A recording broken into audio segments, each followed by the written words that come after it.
नरेंद्र मोदी के नेतृत्व में केंद्र सरकार ने 11 साल पूरे कर लिए हैं। वहीं चंडीगढ़ में प्रेस कॉन्फ्रेंस हुई जिसमें पूर्व केंद्रीय मंत्री एवं भाजपा सांसद अनुराग ठाकुर शामिल हुए।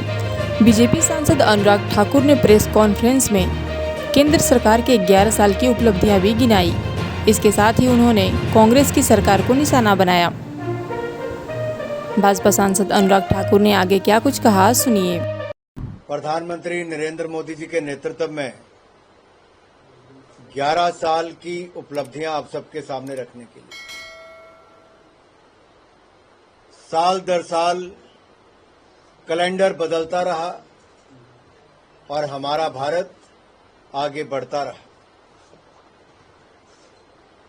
इन 11 वर्षों में नरेंद्र मोदी जी के नेतृत्व में भारत ने ऊंचाइयों को छुआ है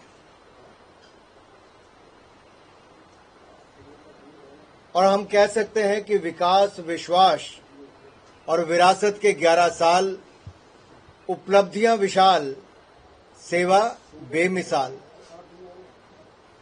जहां एक और उपलब्धियों भरा ये 11 वर्ष का कालखंड रहा, वहीं पर जो पहले दिन बात नरेंद्र मोदी जी ने कही थी कि मेरी सरकार गरीब की, वंचित की, शोषित की, पीड़ित की, महिला की, मजदूर की, जवान, किसान, नौजवान की हो। आज हम ये कह सकते हैं कि इंदिरा जी से लेकर सोनिया जी तक, राजीव जी से राहुल जी तक, ये परिवार और पार्टी गरीबी हटाओ के नारे लगाती रही, गरीबी नहीं मिटा पाई। लेकिन गरीब मां के बेटे नरेंद्र मोदी जी ने, जिन्होंने गरीबी देखी है, उन्होंने 25 करोड़ गरीबों को गरीबी रेखा से बाहर निकालने का कार्य पिछले 11 सालों में किया। 4 करोड़ पक्के मकान बनाकर दिए, 12 करोड़ शौचालय हो, 15 करोड़ घरों को नल से जल हो, 11 करोड़ के लगभग बहनों को रसोई गैस का सिलेंडर हो, 60 करोड़ लोगों को 5 लाख रुपए का इलाज आयुष्मान भारत योजना में मुफ्त में मिलना हो, और दुनिया की सबसे बड़ी ये स्वास्थ्य योजना है आयुष्मान भारत। और अब तो 70 साल से ज्यादा वालों को भी 5 लाख का इलाज मुफ्त में है। यहां तक कि 81 करोड़ गरीब और जरूरतमंदों को मुफ्त अनाज दे रही है, तो मोदी सरकार दे रही है। दुनिया का कोई देश नहीं कर पाया है। साथियों,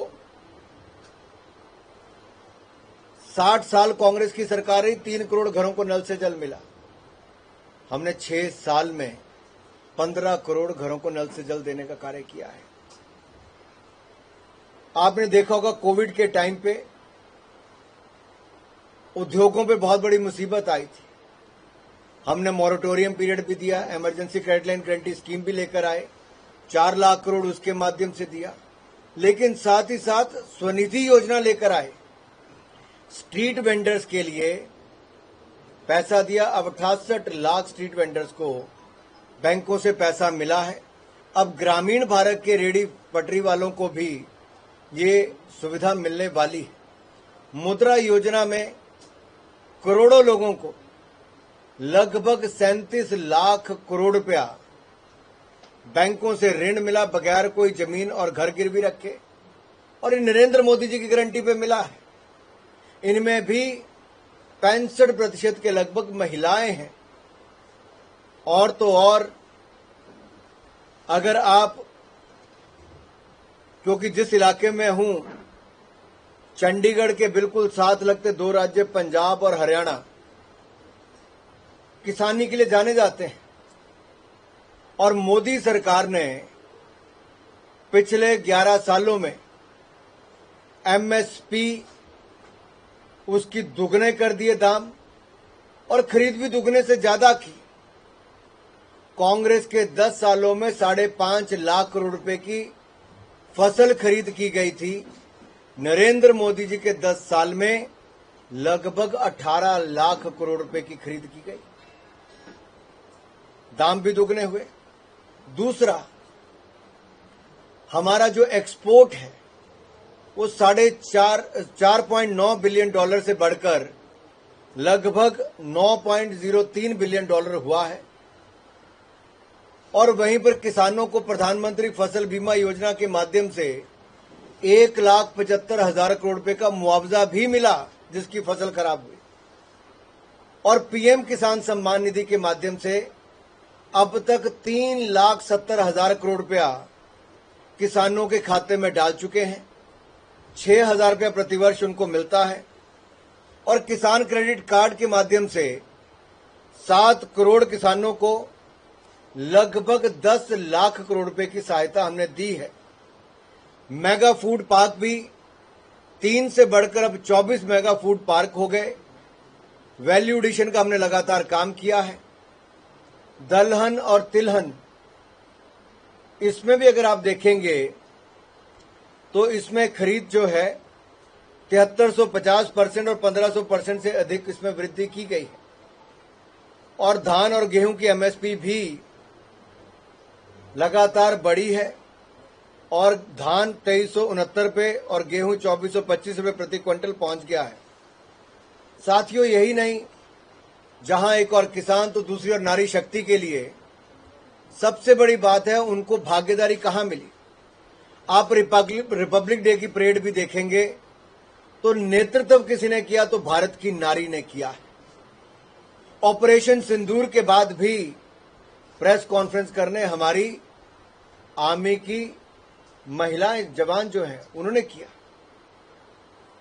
और उन्होंने आकर जानकारी भी पूरी दी।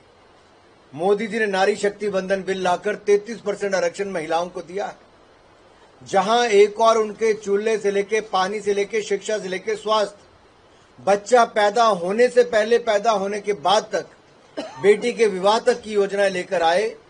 वहीं पर नारी शक्ति को भागीदारी पॉलिसी मेकिंग में, नीति निर्माण में, सत्ता में और यहां तक कि बड़े से बड़े कॉरपोरेट से लेके अगर आप देखेंगे आज देश की राष्ट्रपति भी ट्राइबल क्षेत्र से आने वाली महिला है।